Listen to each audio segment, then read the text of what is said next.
Let's take a look at a case study to see how all these pieces fit together. And we'll use the Los Angeles River Revitalization.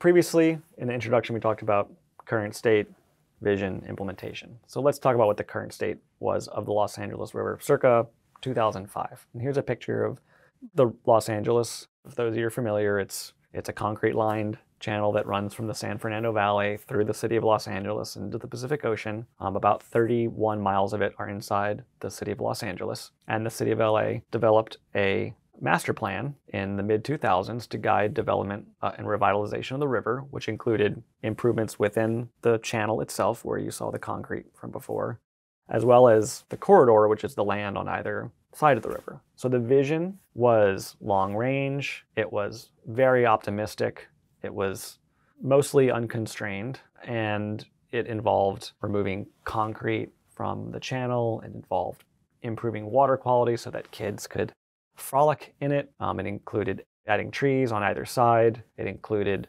redeveloping properties along the river in order to create access between the river and adjacent neighborhoods. So the vision of the Los Angeles River Revitalization is consistent with the criteria of the vision that we discussed earlier in the city-making dialectic, which is it's long range, it's optimistic, and it's unconstrained. But there are, in fact, of course, lots of constraints to implementing that vision, both across design, policy, and finance, and across those scales we previously discussed around geography. So I'll tick off a couple of them. One of the constraints was that the Los Angeles River is a flood control channel, which, although not filled with much water most of the year, does fill up almost entirely several times a year. It moves a tremendous amount of water. There was extensive flooding in the 1930s, which caused the river to be channelized with concrete by the Army Corps. So the city and federal government have a good interest in maintaining the existing flood capacity. Okay, so that's a constraint. If you want to take out concrete, you're going to have to do hydrological studies that show that you're not exacerbating flood risk during rain events and snow melt. So that's a constraint. Another constraint would be that a lot of the land on either side of the river was designated industrial. There was a lack of access to the river from adjacent communities. So even if you did really amazing things inside the river itself, if there were, barbed wire fences and industrial uses separating the channel itself from the adjacent neighborhoods, then that would prevent access and diminish the quality of the experience. Another constraint was insufficient funding to execute the vision. And then there were at the time concerns about gentrification, but that wasn't one of the main concerns at that time, although as we'll see in a second, it has become more of a concern. So some of the strategies that were determined based on that tension between the vision and the constraints were to rezone the river adjacent land through a general plan update and a specific plan, which I'll walk you through in a second. The Army Corps of Engineers worked with the state and the city to do new hydrological studies to see how the channel itself could be reconfigured in order to take out some of the concrete and achieve some of the naturalization vision that we previously looked at.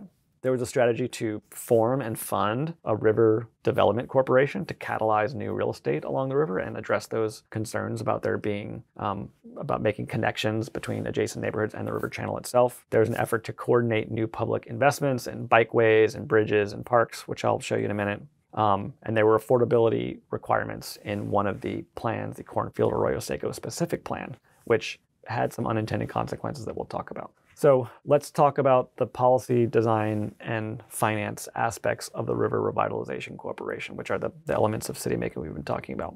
So one of the policies was a new specific plan to guide mixed-use development. It was called the Cornfields Arroyo Seco Specific Plan, adjacent to a 52-acre park that had been recently built, which is next to the Chinatown neighborhood and the Chinatown light rail station. It was a form-based code, and it created new zones with lots of requirements for community benefits that allowed developers to build more in exchange for certain community benefits, some of which we talked about previously in our community benefit conversation.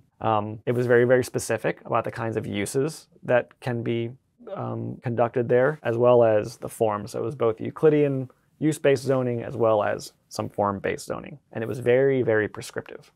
The Cornfield Arroyo Seco specific plan got a lot of attention at the time because it was one of the first form-based codes in the city of Los Angeles. It was one of the first lead for neighborhood development plans in the nation. And it was a really exciting approach to city making. But it had some unintended consequences, which is basically within 5 years of its approval, not a single unit of housing had been built because despite the fact that it was next to new investments in park, next to a light rail station and adjacent to downtown Los Angeles, which is a very strong market, it was the level of specificity and constraint in that plan reduced the feasibility of new development and wasn't able to generate any activity within the first 5 years of that plan happening. So the plan, albeit ambitious, was a little bit a victim of its own aspirations in that it was so prescriptive that it reduced a lot of development. I think there's been 1 or 2 projects that have happened in the past few years, but generally speaking, there's not been a whole lot of development in this area, even though it's a very, very strong market area. The policy and design elements of the river revitalization include a new river improvement overlay. So it's a zoning overlay along all 31 miles of the river that go through city of Los Angeles, as you can see in this image. There's a point system, so new development has to achieve a certain amount of points across these 3 categories of watershed, design, and mobility. So for watershed, that's things like native landscaping, daylighting, small streams that flow through the site, treating stormwater before it goes into the LA River, reducing hardscape, smart irrigation. The design options, the points you could accrue, include providing publicly accessible open space on new developments, to sort of clean up and screen or move parking away from the greenway, the area along the river, in order to have more active uses in that area besides just parking. And then for mobility, the city wanted developers to provide entrances from the river itself to their properties, because prior to all this, the properties saw the river as sort of their backyard, and we wanted to make that sort of a front yard. So if you're biking or walking along the river and you want to go into a cafe or neighborhood or a store, there would be access points from the river into that store.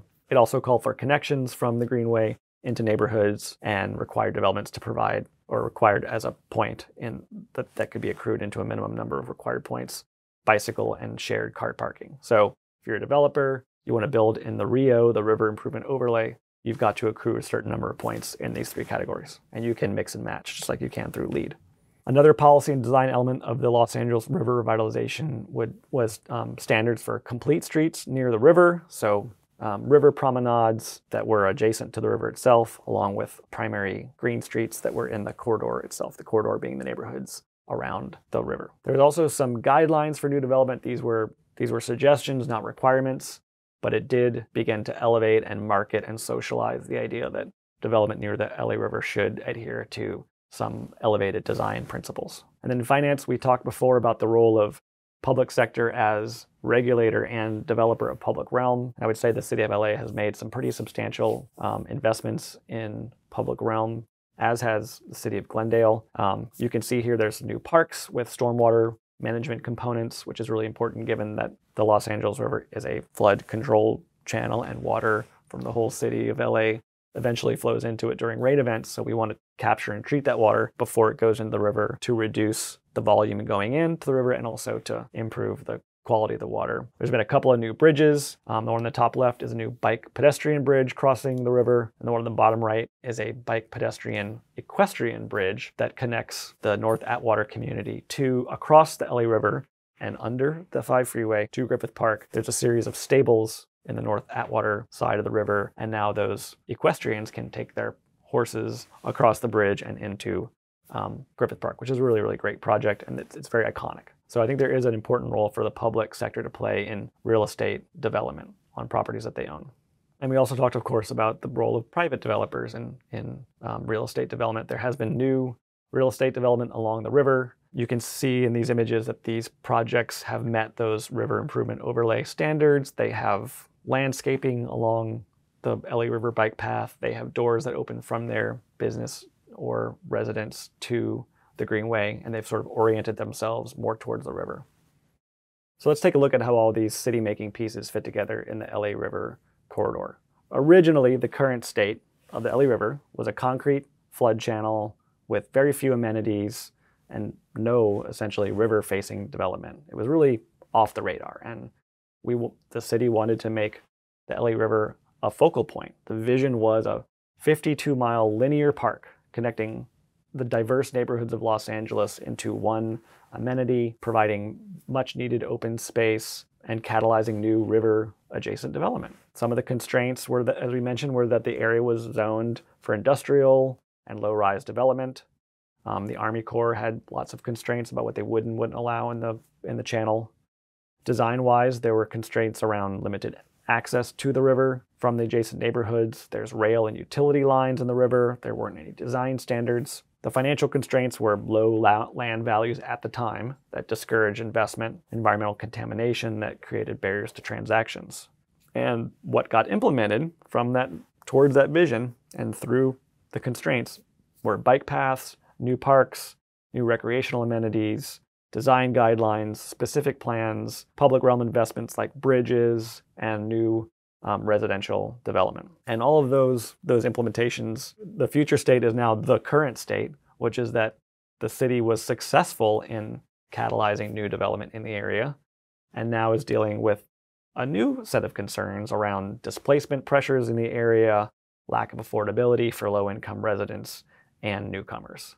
So as we discussed earlier in the city-making dialectic, forward towards the vision through the constraints.